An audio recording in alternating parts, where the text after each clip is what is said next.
പ്രശോഭിതം ഈ ജീവിതം, ആർദ്രമാം ദൈവസ്നേഹം നിറയും പൂവനം. ആതുരപൂർണ പ്രശോഭിതം ഈ ജീവിതം, ആർദ്രമാം ദൈവസ്നേഹം നിറയും പൂവനം. സ്നേഹദീപനാളമായി വിളങ്ങും ധന്യജീവിതം.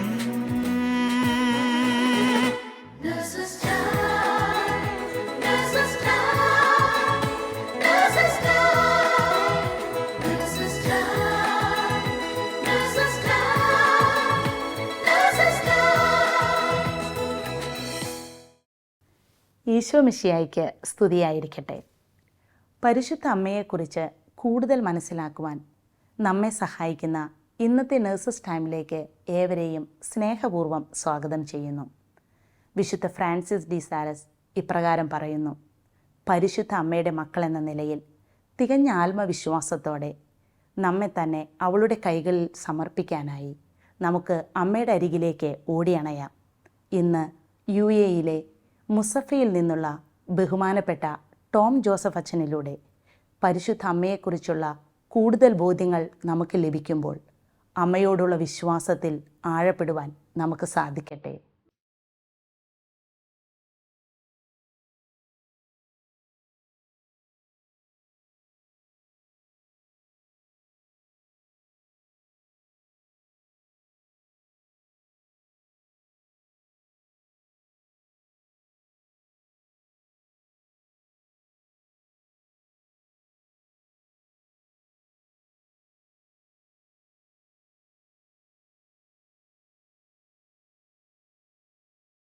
ഈ ജപമാല മാസത്തിൽ പരിശുദ്ധ അമ്മയെക്കുറിച്ച് കൂടുതലായിട്ട് മനസ്സിലാക്കുവാനാണ് നേഴ്സസ് ടൈമിലൂടെ നാം ആഗ്രഹിക്കുന്നത്. പരിശുദ്ധ അമ്മയെക്കുറിച്ച് സഭ പഠിപ്പിക്കുന്ന വിശ്വാസ സത്യങ്ങളെക്കുറിച്ചും ആ അമ്മയുടെ ജീവിതത്തിൽ നിന്നും ഒരു നേഴ്സിൻ്റെ ജീവിതത്തിലേക്ക് പകരാവുന്ന പുണ്യപ്രവൃത്തികളെക്കുറിച്ചുമൊക്കെ പറഞ്ഞു തരുവാനായിട്ട് ഇന്ന് നമ്മോടൊപ്പമുള്ളത് UAE മുസഫയിൽ നിന്നുള്ള ടോം അച്ഛനാണ്. ഇപ്പോഴും എപ്പോഴും സ്തുതിയായിരിക്കട്ടെ. ഈശോ മിശിഹായ്ക്ക് സ്തുതിയായിരിക്കട്ടെ. ഇപ്പോഴും എപ്പോഴും സ്തുതിയായിരിക്കട്ടെ. ഈ ഒരു കാര്യം പലപ്പോഴും ഞാൻ ഒരു വൈദികനായിരിക്കെ പലരോടും പറഞ്ഞിട്ടുണ്ട്. പക്ഷേ എങ്കിൽ അതിൻ്റെ ഒരു ഗ്രാഹ്യം കൂടുതൽ മനസ്സിലാക്കിയത് ഒരു 5-6 മാസങ്ങൾക്ക് മുമ്പാണ്. ഈസ്റ്ററിന് ഒരുക്കമായിട്ട് നമ്മൾ ഇവിടെ അബുദാബിയിൽ നയിച്ച ഒരു ധ്യാനത്തിൻ്റെ പശ്ചാത്തലം ജിസൻ പോൾ അച്ഛന് നമുക്ക് ധ്യാനം നടത്തിയപ്പോൾ അച്ഛനാണ് ഇതിനെക്കുറിച്ച് നമ്മളോട് പറഞ്ഞു തന്നത്. ഈശോ മിശിഹായ്ക്ക് സ്തുതിയായിരിക്കട്ടെ. ഓരോ കാര്യങ്ങൾ ചെയ്യുമ്പോഴും ഓരോ ജോലികൾ ചെയ്യുമ്പോഴും ഈശോ മിശിഹായ്ക്ക് സ്തുതിയായിരിക്കട്ടെ എന്നുള്ളത് ഒരു കാഴ്ചപ്പാടാണ്, ഒരു നിയോഗമാണ്. പലപ്പോഴും നമ്മൾ ചെയ്യുന്ന ജോലികൾക്ക് നമ്മൾ പ്രോത്സാഹനവും അംഗീകാരവും പ്രതീക്ഷിക്കുന്ന മറ്റുള്ളവരിൽ നിന്നാണ്. പക്ഷേ എങ്കിൽ അത് കിട്ടാതെ പോകുമ്പോൾ നമ്മൾ ഡിസപ്പോയിൻറ്റഡ് ആകാറുണ്ട്, നമ്മൾ നിരാശപ്പെടാറുണ്ട്. പക്ഷേ എങ്കിൽ നമുക്ക് പറയാൻ സാധിക്കട്ടെ, ഈശോ എനിക്ക് തന്ന ഒരു കർമ്മമായിരുന്നു ഇത്. ഈശോ എന്നെ ഫലമേൽപ്പിച്ച ഒരു നിയോഗമായിരുന്നു. അതുകൊണ്ട് ഈശോ മിശിഹായ്ക്ക് സ്തുതിയായിരിക്കട്ടെ. ഞാൻ ഇന്നൊരു രോഗിയെ ശുശ്രൂഷിച്ചപ്പോൾ, ഞാൻ എൻ്റെ ഭവനത്തിൽ മക്കൾക്ക് ശുശ്രൂഷ കൊടുത്തപ്പോൾ, ഞാൻ എൻ്റെ ഭവനത്തിൽ ഭക്ഷണം ഉണ്ടാക്കിയപ്പോൾ, അതല്ലെങ്കിൽ എൻ്റെ മുറികൾ അടിച്ചു വാരിയപ്പോൾ, മക്കൾക്ക് അല്ലെങ്കിൽ അർഹപ്പെട്ട ഒരാൾക്ക് കൂടുതൽ കൃപ കൊടുത്തപ്പോൾ, അതൊക്കെയും ഈശോ മിശിഹായ്ക്ക് സ്തുതിയായിരിക്കട്ടെ എന്ന് പറയാൻ സാധിക്കുമ്പോൾ അത് തന്നെ നല്ലൊരു നിയോഗമായിട്ട് എനിക്ക് തോന്നുന്നു. നമ്മൾ പുണ്യപ്പെടുകയും നമ്മുടെ പാപങ്ങൾ കഴുകപ്പെടുകയും കുറേയും കൂടെയൊക്കെ വിശുദ്ധിയിലേക്ക് നമ്മെ നയിക്കുകയും ചെയ്യുന്ന ഒരു ആറ്റിറ്റ്യൂഡായിട്ട് ഞാൻ കരുതുന്നു. അതുകൊണ്ട് നിങ്ങൾ എന്നോട് ഈശോ മിശിഹായ്ക്ക് സ്തുതിയായിരിക്കട്ടെ എന്ന് പറഞ്ഞപ്പോൾ ഞാൻ ഈ ഒരു കാര്യമാണ് എൻ്റെ മനസ്സിലേക്ക് ഓർമ്മ വന്നത്. അപ്പോൾ നമുക്ക് എപ്പോഴും പറയാൻ സാധിക്കട്ടെ, ഈശോ മിശിഹായ്ക്ക് സ്തുതിയായിരിക്കട്ടെ, ഇപ്പോഴും എപ്പോഴും സ്തുതിയായിരിക്കട്ടെ. അച്ഛാ, പരിശുദ്ധ അമ്മയോടുള്ള ഭക്തിയെക്കുറിച്ച് തിരുസഭ നമ്മെ പഠിപ്പിക്കുന്നത് എന്തൊക്കെയാണ്? നല്ലൊരു ചോദ്യമാണിത്. വളരെ പ്രാധാന്യമുള്ള ഒരു ചോദ്യവുമാണിത്. കാരണം നമ്മൾ കത്തോലിക്കര് പലപ്പോഴും നമ്മളെ കുറ്റപ്പെടുത്തുന്നത് ഈ ഒരു കാര്യത്തിലാണ്. പലരും ചോദിക്കുന്നത് ഇതാണ്: നിങ്ങൾ പരിശുദ്ധ അമ്മയെ ആരാധിക്കുന്നു എന്നുള്ള ഒരു ചോദ്യമാണ്. അത് തെറ്റാണ്. നമ്മൾ കത്തോലിക്ക സഭയിൽ ഒഫീഷ്യലായിട്ട് നമ്മൾ പറയുക, നമ്മൾ ആരാധിക്കുകയല്ല ചെയ്യുക, മറിച്ച് നമ്മൾ അമ്മയെ വണങ്ങുന്നുണ്ട്, അമ്മയുടെ മധ്യസ്ഥതയിലൂടെ നമ്മൾ പ്രാർത്ഥിക്കുന്നുമുണ്ട്. ഈ ഒരു 2 കാര്യങ്ങളാണ് ചെയ്യുന്നത്. പലപ്പോഴും നമ്മെ കുറ്റപ്പെടുത്തുന്നത് നമ്മൾ ആരാധിക്കുന്നു എന്ന് പറയുന്നു. നമ്മളുടെ ആരാധനയും സ്തുതിയും എല്ലാം ദൈവത്തിനാണ് പോകുന്നത്. നമ്മളുടെ ആരാധനക്രമത്തിലൂടെയൊക്കെയും ചെയ്യുന്നത് ഇത് തന്നെയാണ്. അതുകൊണ്ട് മറ്റുള്ളവർ പറയുന്ന കുറ്റപ്പെടുത്തലുകൾ അത് തെറ്റായ സ്ഥാനത്താണുള്ളത് എന്ന് പറയാനായിട്ട് ഞാൻ ഈ ഒരു സമയം ഉപയോഗിക്കുന്നു. അതേപോലെ തന്നെ നമ്മൾ ക്രൈസ്തവർ, പ്രത്യേകിച്ച് കത്തോലിക്കർ, ചിലരെങ്കിലുമൊക്കെ ചെയ്യുന്ന ഒരു തെറ്റും ഇതുതന്നെയാണ്. നമ്മൾ വിശുദ്ധ കുർബാനയ്ക്ക് കൊടുക്കേണ്ട ഒരു പ്രാധാന്യം അതിന് കൊടുക്കാതെ പലപ്പോഴും ആ സമയത്ത് ജപമാല ചൊല്ലിക്കൊണ്ടിരിക്കുക, അല്ലെങ്കിൽ കുർബാന നടന്നുകൊണ്ടിരിക്കുന്ന അതേ സമയത്ത് തന്നെ ഗ്രോട്ടോയിൽ പോയി പ്രാർത്ഥിക്കുക, കുർബാനയ്ക്കുള്ളൊരു സബ്സ്റ്റിറ്റ്യൂട്ടായിട്ട് ജപമാലയെ കാണുക, അതൊക്കെ തെറ്റായ ഒരു പ്രവണതയാണ്. ഒരിക്കലും നമ്മൾ മാതാവിനെ ആരാധിക്കുകയല്ല ചെയ്യുന്നത്, മറിച്ച് മാതാവിനെ വണങ്ങുന്നുണ്ട്, മാതാവിൻ്റെ മധ്യസ്ഥതയിലൂടെ നമ്മൾ പ്രാർത്ഥിക്കുകയും ചെയ്യുന്നുണ്ട്. ഇതാണ് പൊതുവായിട്ടുള്ള അല്ലെങ്കിൽ നമ്മൾ അറിഞ്ഞിരിക്കേണ്ട ഏറ്റവും നല്ല ഒരു പാഠം എന്ന് ഞാൻ കരുതുന്നു. അച്ഛാ, ഗർഭിണിയായ പരിശുദ്ധ അമ്മ ഇളയമ്മയായ ഏലിശ പുണ്യവതിയെ ശുശ്രൂഷിക്കുന്നതിൻ്റെ പശ്ചാത്തലത്തിൽ പരിശുദ്ധ അമ്മയെ ആദ്യത്തെ നേഴ്സായിട്ട് വിശേഷിപ്പിക്കാറുണ്ട്. ഇതിനെക്കുറിച്ച് അച്ഛൻ്റെ അഭിപ്രായം എന്ന് പറയൂ. പരിശുദ്ധ അമ്മ ആദ്യത്തെ നേഴ്സ് എന്നൊരു വിശേഷണം ഞാൻ ആദ്യമായിട്ടാണ് കേൾക്കുന്നത്. പക്ഷേ അത് നല്ലൊരു കാഴ്ചപ്പാടായിട്ട് എനിക്ക് തോന്നുന്നു. വളരെ സത്യമാണത്. ദൈവത്തെ അനുഭവിച്ച ഒരു മനുഷ്യന്, ദൈവത്തെ തൊട്ടറിഞ്ഞ ഒരാൾക്ക് അവർക്ക് സ്വന്തമായിട്ടിരിക്കാനായിട്ടോ സ്വന്തം കാര്യങ്ങളുമായിട്ടിരിക്കാനായിട്ടോ സാധിക്കില്ല. അവരിലേക്ക് തന്നെ ചെല്ലും. അതുതന്നെയാണ് പരിശുദ്ധ അമ്മയിലൂടെ നാം കാണുന്നത്. പരിശുദ്ധ അമ്മയ്ക്ക് ഏറ്റവും അടിസ്ഥാനമായ സംരക്ഷണമൊക്കെ ലഭിക്കേണ്ട സമയമാണ്. അവൾക്ക് അവളുടേതായിട്ടുള്ള ഡിമാൻഡുകൾ ഉണ്ടായിരുന്നിരിക്കണം. പക്ഷേ എങ്കിൽ പോലും ദൈവത്തെ അറിഞ്ഞ ഒരാൾ, ദൈവത്തെ തൊട്ടറിഞ്ഞ ഒരാൾ, ദൈവത്തെ ഉള്ളിൽ വഹിക്കുന്ന ഒരാൾ അവൾക്ക് സ്വസ്ഥമായിട്ടിരിക്കാനായിട്ട് സ്വന്തം കാര്യങ്ങളുമായിട്ടിരിക്കാൻ സാധിക്കില്ല എന്ന് തിരിച്ചറിയുന്നത് കൊണ്ട് തന്നെ അവൾ എലീശ പുണ്യവതിയുടെ അടുത്തേക്ക് പോവുകയും അവളെ ശുശ്രൂഷിക്കുകയും അവൾക്ക് വേണ്ട കാര്യങ്ങളൊക്കെ ചെയ്തു കൊടുക്കുകയും ചെയ്യുന്നു. അങ്ങനെ വരുമ്പോൾ എനിക്ക് തോന്നുന്നു ദൈവത്തെ തിരിച്ചറിയുന്ന ഓരോ നേഴ്സുമാരും, ഓരോ മക്കൾക്കും അവർക്ക് സ്വന്തം കാര്യങ്ങളുമായിട്ടിരിക്കാൻ സാധിക്കില്ല. അവർ മറ്റുള്ളവരിലേക്ക് തന്നെ എത്തും. അവർക്ക് ശുശ്രൂഷയിലൂടെയും അവർക്ക് വേണ്ട പ്രോത്സാഹനത്തിലൂടെയും അവർക്ക് വേണ്ട സഹായത്തിലൂടെയും ഒക്കെ അവരിലേക്ക് ദൈവമക്കൾ എത്തും. എനിക്ക് തോന്നുന്നു അതിന് ഏറ്റവും നല്ല മാതൃക നിങ്ങൾ നേഴ്സുമാർ തന്നെയാണ്. നിങ്ങളുടെ ജീവിത മാതൃകയിലൂടെ, നിങ്ങളുടെ ശുശ്രൂഷയിലൂടെ, നിങ്ങൾ രോഗികൾക്ക് കൊടുക്കുന്ന സംരക്ഷണത്തിലൂടെ, അവർക്ക് കൊടുക്കുന്ന ഹീലിംഗ് ആയിട്ടുള്ള ചില വാക്കുകളിലൂടെ, ഹീലിംഗ് കൊടുക്കുന്ന ചില ആറ്റിറ്റ്യൂഡിലൂടെയൊക്കെ നിങ്ങൾ യേശുവിൻ്റെ ഒരു സന്ദേശം നിങ്ങൾ രോഗികളിലേക്കൊക്കെ എത്തിക്കുകയാണ് ചെയ്യുന്നത്. എല്ലാ കൃപകളും ആശംസയും ഒരിക്കൽ കൂടി നേരുന്നു. ദൈവം നിങ്ങളെ അനുഗ്രഹിക്കട്ടെ. അച്ഛാ, ഞങ്ങളുടെ ജോലി മേഖലയിലും മറ്റും പലതരം വിശ്വാസമുള്ളവരുടെ കൂടെ ഇടപഴകേണ്ടി വരാറുണ്ട്. അപ്പോൾ അവരിൽ പലരും പരിശുദ്ധ അമ്മയോടുള്ള ഭക്തി തെറ്റാണെന്ന് പറയുന്നവരുണ്ട്. പരിശുദ്ധ അമ്മയോടുള്ള മാധ്യസ്ഥം ശരിയല്ല എന്ന് പറയുന്നവർ, മാധ്യസ്ഥം അപേക്ഷിക്കുന്നത് ശരിയല്ല എന്ന് പറയുന്നവരുണ്ട്. അപ്പോൾ അവരോടൊക്കെ ഞങ്ങൾ എന്താണ് മറുപടി പറയേണ്ടത്? എനിക്കറിയാം, എനിക്ക് ഉറപ്പുണ്ട്, നിങ്ങൾ നേഴ്സുമാർ അഭിമുഖീകരിക്കുന്ന വലിയൊരു വെല്ലുവിളിയും ഇത് തന്നെയാണ്. നിങ്ങളുടെ സേവന മേഖലയിൽ നിങ്ങൾ പല കൾച്ചറിലുള്ളവർ, പല ഭാഷകളിൽ നിന്നുള്ളവർ, പല നാടുകളിൽ നിന്നുള്ളവർ, പല മത കാഴ്ചപ്പാടുകളുള്ളവർ, പല വിശ്വാസങ്ങൾ പുലർത്തുന്നവർ, അങ്ങനെയുള്ള മക്കളൊക്കെ ആയിട്ട് വേണം നിങ്ങൾ ഒരുമിച്ച് ജീവിക്കാനായിട്ട്. അപ്പോൾ ആ ഒരു സമയത്ത് ഇങ്ങനത്തെ ചോദ്യങ്ങൾ ഉയരുക വളരെ സാധാരണമാണ്. ഞാൻ കരുതുക ഇങ്ങനെയാണ്, ഇങ്ങനെ ചോദ്യങ്ങൾ ഉണ്ടാകുമ്പോൾ അതിനെ കൗണ്ടർ ചെയ്യുകയാണോ എന്ന് ഞാൻ സംശയിക്കുന്നു. അതല്ല എന്ന് ഞാൻ മനസ്സിലാക്കുന്നു. എനിക്ക് തോന്നുന്നു നമ്മൾ ഒരാളെ ഒരു ചോദ്യത്തിന് മറു ചോദ്യം കൊണ്ടോ അല്ലെങ്കിൽ വാഗ്വാദം കൊണ്ടോ നമുക്ക് നേരിടാൻ സാധിക്കുമെന്ന് ഞാൻ കരുതുന്നില്ല. പക്ഷേ അത് കൂടുതലായിട്ട് ചെയ്യുമ്പോൾ ഒരു വാഗ്വാദം വരുമ്പോൾ വേറൊരു ആർഗ്യുമെൻ്റ് ഇങ്ങടേക്ക് വരും. അത് അനാവശ്യമായിട്ടുള്ള ഭിന്നതകളിലേക്കും കലഹങ്ങളിലേക്കും ഒരുപക്ഷെ രമ്യതപ്പെടാൻ സാധിക്കാത്ത വലിയ ഭിന്നതകളിലേക്കൊക്കെ എത്തുമെന്നാണ് ഞാൻ കരുതുക. അതുകൊണ്ട് തന്നെ ഏറ്റവും നല്ലൊരു കാര്യം മാതാവ് ചെയ്തതുപോലെ ചില കാര്യങ്ങൾ ഹൃദയത്തിൽ സംഗ്രഹിക്കാനായിട്ട് സാധിക്കുക. അതാണ് ഏറ്റവും നല്ല കാഴ്ചപ്പാട് എന്ന് ഞാൻ കരുതുന്നു. നമ്മൾ അനാവശ്യമായ വാഗ്വാദങ്ങളിലേക്ക് പോകേണ്ടതില്ല. നമ്മളുടെ ഒരു പുഞ്ചിരി മാത്രം മതിയാകാം. നമ്മളുടെ ഒരു സൈലൻ്റ് ആയിട്ടുള്ള ആറ്റിറ്റ്യൂഡ് മാത്രം മതിയാകാം. ഈ ഒരു കാഴ്ചപ്പാട് തന്നെയാണ് ഏറ്റവും നല്ലത് എന്ന് ഞാൻ കരുതുന്നു. എല്ലായിടത്തും എല്ലാത്തിനും ചോദ്യമോ അല്ലെങ്കിൽ ഉയർന്ന ചോദ്യങ്ങൾക്ക് ഉത്തരമോ നമ്മൾ കൊടുക്കേണ്ടതില്ല എന്ന് ഞാൻ കരുതുന്നു.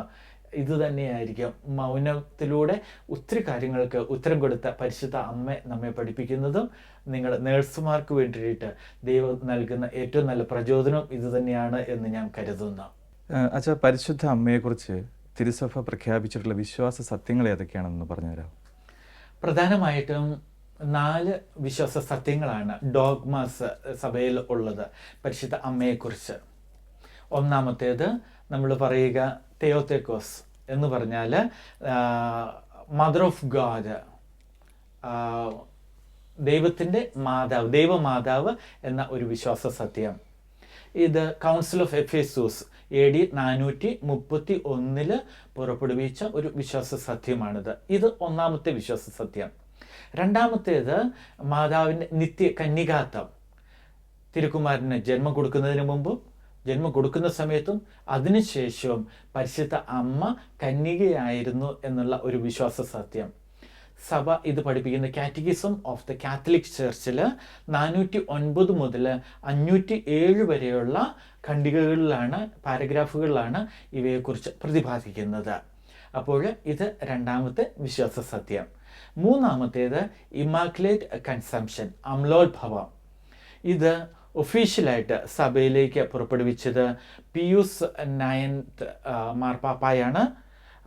തൻ്റെ അപ്പോസ്റ്റോലിക് കോൺസ്റ്റിറ്റ്യൂഷനിലൂടെ 1854 ഈ ഒരു വിശ്വാസ സത്യം സഭയിലേക്ക് കൊണ്ടുവന്നിരിക്കുന്നത്.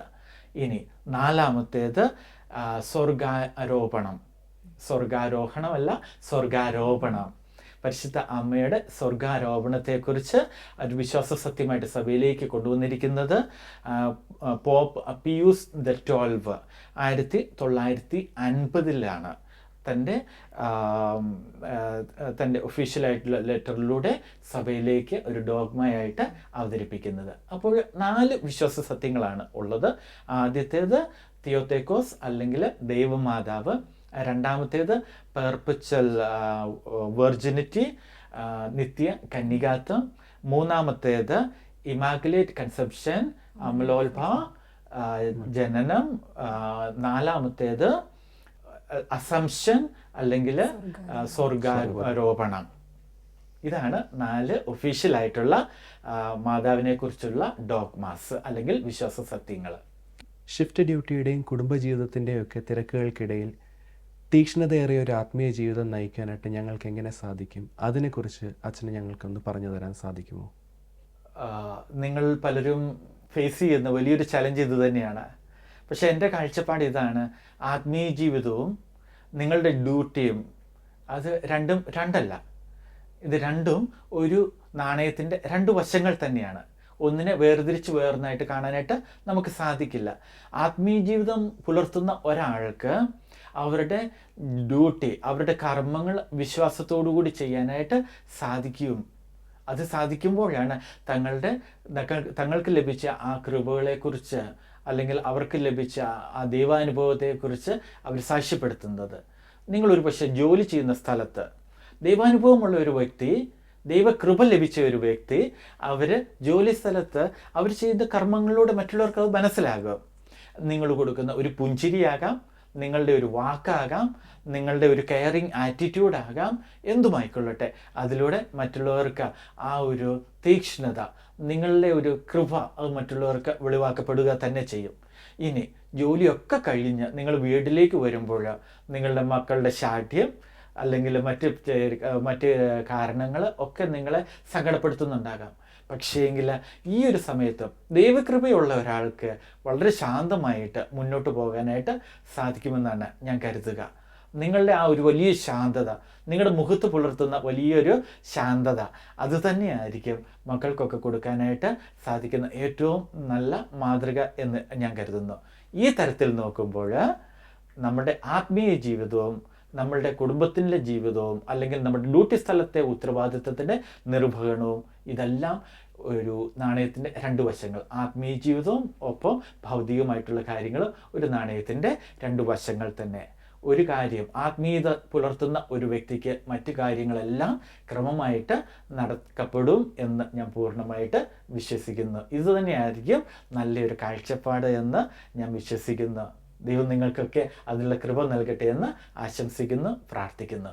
ഇതൊരു നല്ല അറിവാണ്. ഞങ്ങൾക്ക് ആത്മീയതയും ജീവിതവും കൂടെ നമ്മൾ ക്രമീകരിച്ച് കൊണ്ടുപോകാൻ എന്നുള്ളത്, നല്ല ആത്മീയതയുള്ള ഒരു നേഴ്സിന് അവരുടെ ജീവിതത്തെ ക്രമീകരിക്കാൻ പറ്റും എന്നുള്ളത് ഒരു നല്ല അറിവാണ്. എനിക്ക് തോന്നുന്നു അതൊരു പുതിയൊരു ബോധ്യമായിട്ട് എല്ലാവർക്കും മാറട്ടെ എന്ന് പ്രാർത്ഥിക്കുന്നു. എനിക്ക് തോന്നുന്നത് ഇങ്ങനെയാണ്, നമുക്കൊക്കെ നമ്മുടെ പൂർവികരിലൂടെ ലഭിച്ച ചില നല്ല കാര്യങ്ങളുണ്ട്. പ്രത്യേകിച്ച് കുടിയേറ്റ മേഖലകളിൽ, കേരളത്തിൽ കുടിയേറ്റ മേഖലകൾ, ഇടുക്കി ജില്ല, മലബാറിലോട്ടൊക്കെ നമ്മളുടെയൊക്കെ മാതാപിതാക്കന്മാർ അല്ലെങ്കിൽ മുത്തശ്ശന്മാരൊക്കെ ചെന്നപ്പോൾ അവർ പ്രഭാതം മുതൽ അന്ത്യോളം വരെയും മണ്ണിനോട് അധ്വാനിച്ചു. പക്ഷേങ്കിൽ യാമങ്ങളിൽ അവർ ആയുധമായിട്ട് കയ്യിലെടുത്തത് ജപമാലയാണ്. നമ്മളുടെ ഒക്കെ പഠിപ്പിച്ചു തന്നതും ആ ജപമാലയാണ്. എനിക്ക് തോന്നുന്നത് പലപ്പോഴും ഈ ഒരു കാര്യമാണ് നമ്മുടെ കുടുംബങ്ങളിൽ ഇല്ലാതെ പോകുന്നത്. ഈ ഒരു തീക്ഷ്ണതയാണ് ഇല്ലാതെ പോകുന്നതെന്ന് എനിക്ക് തോന്നുന്നു. നമ്മൾ പുലർത്തേണ്ടതും നമ്മൾ മറ്റുള്ളവർക്ക് കാണിച്ചു കൊടുക്കേണ്ടതും ഇതൊക്കെ തന്നെയാണ് എന്ന് ഞാൻ വിശ്വസിക്കുന്നു. ഇതൊക്കെ നമുക്ക് ജീവിച്ച് കാണിക്കാനായിട്ട് നമ്മളുടെ മൗനമായ പ്രാർത്ഥനയിലൂടെ മറ്റുള്ളവർക്ക് അത് ലഭിക്കട്ടെ എന്ന് ഞാൻ ആശംസിക്കുന്നു. എല്ലാവിധ ഭാവുകങ്ങളും നേരുകയും ചെയ്യുന്നു. ഒക്ടോബർ മാസമാണിത്, ജപമാലയുടെ മാസമാണിത്. ജപമാല നമ്മുടെ കരങ്ങളിൽ നമ്മൾ കൂടുതലായിട്ട് ഏറ്റെടുക്കുന്ന ദിവസങ്ങളാണിത്. അതുകൊണ്ട് തന്നെ ജപമാല ചൊല്ലുമ്പോഴും പ്രാർത്ഥിക്കുമ്പോഴും അമ്മയിലൂടെ നമ്മൾ ഈശോയിലേക്ക് തന്നെയാണ് എത്തുന്നത്. ഈശോയ്ക്ക് ജന്മം കൊടുത്തത് വഴി അമ്മ സഭയുടെ അമ്മയാണ്. ആ അമ്മയുടെ മധ്യസ്ഥതയിലൂടെ നമ്മൾ പ്രാർത്ഥിക്കുകയാണ് ചെയ്യുന്നത്. നമ്മൾ ഓരോരുത്തരുടെയും അമ്മയാണത്. ആ അമ്മയെ വിളിക്കുമ്പോൾ, അമ്മയെന്ന് വിളിച്ച് കൊതി തീരാത്തവർക്ക്, അമ്മയുടെ സ്നേഹം ജീവിതത്തിൽ ലഭിക്കാത്തവർക്ക്, ഒപ്പം അമ്മയെ വിളിച്ച് ഇന്നും കൊതി തീരാത്തവർക്ക് എന്നും വിളിക്കാനായിട്ടുള്ള ഒരേ ഒരു നാമം. ജപമാല കയ്യിലെടുക്കുമ്പോൾ നമ്മുടെ മനസ്സിൽ വരേണ്ട ഒരു ഉത്തരവും ഇതുതന്നെയാണ്. ഞാൻ വ്യക്തിപരമായിട്ട് ഞാൻ മിഷനിൽ ജോലി ചെയ്ത ഒരാളാണ്. അതുകൊണ്ട് തന്നെ ഞാൻ മിഷനിൽ ഞാൻ കേട്ടിട്ടുണ്ട്, മെയ് മാസത്തിലും ഒക്ടോബർ മാസത്തിലും ഞങ്ങളുടെ മിഷനിലെ ജനങ്ങൾ, ഗോത്രവർഗക്കാർ, അവരുടെ കരങ്ങളിൽ ജപമാല എടുത്ത് ഞങ്ങൾ ഗ്രാമത്തിലൂടെ നടത്തുന്ന പ്രദക്ഷിണം, പ്രഭാതം മുതൽ പ്രദോഷം വരെ ജോലി ചെയ്ത മക്കള്, കരുത്തരായ പുരുഷന്മാരൊക്കെ ജപമാല എടുത്ത് വൈകുന്നേരങ്ങളിൽ ഗ്രാമങ്ങൾ മുഴുവൻ പ്രദക്ഷിണം വെക്കുമ്പോൾ അവരുടെ കണ്ണുകളിലൂടെ അറിയാതെ തന്നെ കണ്ണീര് വരാറുണ്ട്. പലപ്പോഴും ഓർത്തോണ്ട് ഇത്ര കരുത്തരായ മനുഷ്യരുടെ ഉള്ളിൽ ഇത്ര മൃദുലമായിട്ടുള്ള ഒരു ഭാഗം ദൈവം നീ എങ്ങനെയാണ് ഒളിപ്പിച്ചു വെച്ചത് എന്ന് ഓരോരുത്തരുടെയും മനസ്സിലുണ്ട്. അമ്മയെ വിളിക്കുവാനായിട്ടുള്ള, അമ്മയുടെ സ്നേഹത്തിനും അമ്മയുടെ മാധ്യസ്ഥത്തിനും വേണ്ടിയിട്ടുള്ള ഒരു വലിയ ഒരു ദാഹം. ഇത് തന്നെയാണ് നമ്മൾ മെയ് മാസത്തിലും പ്രത്യേകിച്ച് ഒക്ടോബർ മാസത്തിൽ ജപമാലയുടെ മാസത്തിലൂടെ നാം ചെയ്യുന്നത്. അപ്പോൾ ജപമാല ചൊല്ലി പ്രാർത്ഥിക്കുമ്പോൾ, സഭയ്ക്ക് വേണ്ടിയിട്ട് പ്രാർത്ഥിക്കുമ്പോൾ, വൈദികർക്ക് വേണ്ടിയിട്ട് പ്രാർത്ഥിക്കുമ്പോൾ, നമ്മുടെ കുടുംബങ്ങൾക്ക് വേണ്ടിയിട്ട് പ്രാർത്ഥിക്കുമ്പോൾ, ഇവരെ എല്ലാവരെയും ദൈവസന്നിധിയിലേക്ക് തന്നെയാണ് നാം എത്തിക്കുന്നത്. ഞാൻ ഇന്നും ഓർക്കുന്നു, എൻ്റെ ദൈവശാസ്ത്ര പഠനത്തിൻ്റെ അവസാന കാലത്ത് ഞങ്ങളുടെ ക്ലാസ്സിലേക്ക് വന്ന ഒരു പ്രായമുള്ള ഞങ്ങളുടെ പ്രൊഫസറായിട്ടുള്ള ഒരു വൈദികൻ, അദ്ദേഹം ഞങ്ങളോട് ചോദിക്കുന്നുണ്ട്, ഇങ്ങനെയാണ് ചോദിച്ചത്, നിങ്ങൾ കുറച്ച് മാസത്തിനുള്ളിൽ നിങ്ങളെല്ലാവരും പട്ടം ലഭിച്ച് ലോകത്തിൻ്റെ പല നാടുകളിലേക്ക് പോകും. നിങ്ങൾ എന്താകാനായിട്ടാണ് ആഗ്രഹിക്കുന്നതെന്ന്. ഞങ്ങൾ പലപ്പോഴും എല്ലാവരും തന്നെ ഞങ്ങൾക്ക് ഇഷ്ടമുള്ള പ്രൊഫഷൻ്റെ കാര്യം പറഞ്ഞു. ചിലർ പറഞ്ഞു ഞങ്ങൾ ഒരു നല്ലൊരു വികാരിയച്ഛനാകും, ചിലർ പറഞ്ഞു ഞങ്ങൾ നല്ലൊരു ഇഫക്റ്റീവായിട്ടുള്ള കൊച്ചച്ഛനാകും, ചിലർ പറഞ്ഞു ഒരു സ്കൂളിൻ്റെ പ്രിൻസിപ്പാളാകും. ഞാനും ഒരു ടീച്ചറാകാനായിട്ട് ആഗ്രഹിച്ച ആളാണ്, അതുകൊണ്ട് ഞാൻ പറഞ്ഞു ഞാനൊരു ടീച്ചറാകും. വേറെ ഒരാൾ പറഞ്ഞു സോഷ്യൽ വർക്കറാകും. പക്ഷെ ഇതും കൊണ്ടൊന്നും ഞങ്ങളുടെ ഗുരുവായ അച്ഛന് സംതൃപ്തിയായിരുന്നില്ല. ഞങ്ങളുടെ ഉത്തരങ്ങളെല്ലാം തീർന്നപ്പോഴും അച്ഛൻ ഒന്നും മിണ്ടാതെ നിന്നു. അദ്ദേഹം ഞങ്ങളുടെ ഉത്തരങ്ങൾ അദ്ദേഹത്തെ തൃപ്തിയായില്ല എന്ന് ഞങ്ങൾക്ക് മനസ്സിലായി. അതുകൊണ്ട് തന്നെ ഞങ്ങൾ ചോദിച്ചു, അച്ഛൻ ഞങ്ങളോട് പറയണം ഞങ്ങൾ എന്താ ചെയ്യേണ്ടതെന്നുള്ളത്. ഞങ്ങളോട് പറഞ്ഞു തന്ന കാര്യം ഇതായിരുന്നു, മക്കളെ, നിങ്ങൾ പട്ടം ലഭിച്ച് നിങ്ങൾ എവിടെ പോയാലും നിങ്ങൾ എന്ത് ജോലി ചെയ്താലും നിങ്ങൾ ചെയ്യേണ്ട 2 കർമ്മങ്ങളേ ഉള്ളൂ. നിങ്ങൾ ഏത് സമൂഹത്തിൽ ചെന്നാലും നിങ്ങൾ ചെയ്യേണ്ട രണ്ടേ രണ്ട് കർമ്മങ്ങൾ. നിങ്ങൾ ഏത് സമൂഹത്തിൽ ചെല്ലുന്നോ അവിടുത്തെ ആ സമൂഹത്തെ മുഴുവനും ദൈവത്തിലേക്ക് എത്തിക്കുക. എന്നിട്ട് ഈ ഈശോയെ നിങ്ങൾ ആ ഒരു സമൂഹത്തിലേക്കും എത്തിക്കുക. ഒരുപക്ഷെ നിങ്ങൾ ആദ്യമേ ചെയ്യുന്നത് ക്രിസ്തുവിനെ നിങ്ങൾ സമൂഹത്തിലേക്കായിരിക്കും എത്തിക്കുന്നത്. എന്നിട്ട് ആ സമൂഹത്തെ മുഴുവനും ക്രിസ്തുവിലേക്ക് എത്തിക്കുക. എനിക്ക് തോന്നുന്ന മാതാവ് നമ്മെ പഠിപ്പിക്കുന്നത് ഇത് തന്നെയാണ്. മകൻ പറയുന്നത് നിങ്ങൾ ചെയ്യുക എന്ന് പറയുമ്പോൾ ആ മകൻ്റെ അടുത്തേക്ക് എത്തിക്കുക എന്നുള്ളതാണ്. നമ്മൾ ജപമാല ചെല്ലുമ്പോഴും പ്രാർത്ഥിക്കുമ്പോഴും നമ്മുടെ നിയോഗങ്ങൾ എത്തിക്കുന്നതും ഒക്കെയും തിരുക്കുമാരനിലേക്ക് തന്നെയാണ്. നമ്മളുടെ വിശുദ്ധ കുർബാനയ്ക്ക് പ്രാധാന്യം അർഹിക്കുന്നതും അവിടെ തന്നെയാണ്. പലപ്പോഴും നമ്മൾ ചെയ്തു പോകുന്ന തെറ്റുകൾ ഇവിടെയാണ്. നമ്മൾ പലപ്പോഴും ജപമാല വിശുദ്ധ കുർബാനയുടെ സമയത്ത് ജപമാല ചൊല്ലിപ്പോകുന്നു, അല്ലെങ്കിൽ ഗ്രോട്ടോയിൽ പോയി പ്രാർത്ഥിക്കുന്നു. ജപമാല വിശുദ്ധ കുർബാനയ്ക്കുള്ള ഒരു സബ്സ്റ്റിറ്റ്യൂട്ടാണ് എന്ന് ചിന്തിച്ചു പോകുന്നു. പക്ഷേങ്കിൽ യേശുവിലേക്ക് നമ്മെ എത്തിക്കുന്നില്ല. ഒരു പുതിയൊരു തുടക്കമാട്ടെ എന്ന് ഞാൻ ആശംസിക്കുന്നു. ഈ ഒരു ജപമാലയുടെ മാസം അത് മാതാവിലൂടെ നമ്മൾ യേശുവിലേക്ക് തന്നെയാണ് എത്തുന്നത്. To Jesus through Mary. ഇത് തന്നെയാണ് ഏറ്റവും നല്ലൊരു കാഴ്ചപ്പാട്. ദൈവം നിങ്ങൾക്ക് എല്ലാവിധ കൃപകളും അനുഗ്രഹങ്ങളും നേരട്ടെ എന്ന് ഞാൻ ആശംസിക്കുന്നു, പ്രാർത്ഥിക്കുന്നു. നമ്മുടെ കർത്താവ് ഈശോ മിശിഹായുടെ കൃപയും പിതാവായ ദൈവത്തിൻ്റെ സ്നേഹവും പരിശുദ്ധാത്മാവിൻ്റെ സംസർഗവും നാം എല്ലാവരോടും കൂടി ഉണ്ടായിരിക്കട്ടെ, ഇപ്പോഴും എപ്പോഴും എന്നേക്കും. ആമേൻ. ഈശോ മിശിഹായ്ക്ക് സ്തുതിയായിരിക്കട്ടെ, ഇപ്പോഴും എപ്പോഴും സ്തുതിയായിരിക്കട്ടെ. ബഹുമാനപ്പെട്ട ടോമച്ചനിലൂടെ ദൈവം നമുക്ക് നൽകിയ ബോധ്യങ്ങളെ ഓർത്ത് നമുക്ക് അവിടത്തേക്ക് നന്ദി പറയാം. ജീവിതത്തിലെ ഓരോ കാര്യങ്ങളും ഹൃദയത്തിൽ സംഗ്രഹിച്ച പരിശുദ്ധ അമ്മയുടെ ജീവിത മാതൃക നമുക്കെന്നും തുണയായിരിക്കട്ടെ. അങ്ങനെ വാക്കുകളേക്കാൾ ഉപരി പ്രാർത്ഥനയിലൂടെയും പ്രവൃത്തിയിലൂടെയും നമുക്ക് മുന്നേറാൻ സാധിക്കട്ടെ. അതിനുള്ള കൃപയ്ക്കായി ലോകമെമ്പാടുമുള്ള എല്ലാ നഴ്സന്മാരെയും അവരുടെ കുടുംബങ്ങളെയും പരിശുദ്ധ അമ്മയുടെ വിമല ഹൃദയം വഴി ഈശോയ്ക്ക് സമർപ്പിച്ചുകൊണ്ട് നമുക്ക് പ്രാർത്ഥിക്കാം. ഓരോ നഴ്സും ഒരു വിശുദ്ധനാകട്ടെ, ഒരു വിശുദ്ധയാകട്ടെ. ആമേൻ. ദൈവമാതാവും ഞങ്ങളുടെ അമ്മയുമായ കന്യകാമറിയമേ, ഫാത്തിമാനാഥേ, എൻ്റെ കുടുംബത്തെയും തിരുസഭയെയും മാനവകുലത്തെയും ലോകമെമ്പാടുമുള്ള നേഴ്സുമാരെയും അങ്ങേ വിമല ഹൃദയത്തിന് പ്രതിഷ്ഠിക്കുന്നു. അങ്ങേ ശക്തിയുള്ള സംരക്ഷണത്തിൽ ഞങ്ങളെ കാത്തുകൊള്ളണമേ.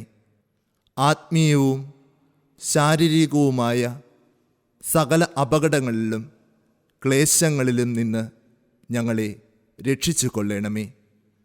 എല്ലാറ്റിലും ദൈവേഷ്ടം കണ്ടെത്തി നിറവേറ്റുവാനും യേശുവിൻ്റെ തിരുഹൃദയത്തിന് പ്രീതികരമായ വിധത്തിൽ ജീവിച്ച് സ്വർഗഭാഗ്യത്തിൽ എത്തിച്ചേരുവാനും കാരുണ്യനാഥേ, ഞങ്ങളുടെ സ്നേഹമുള്ള അമ്മേ, ഞങ്ങളെ സഹായിക്കണമേ.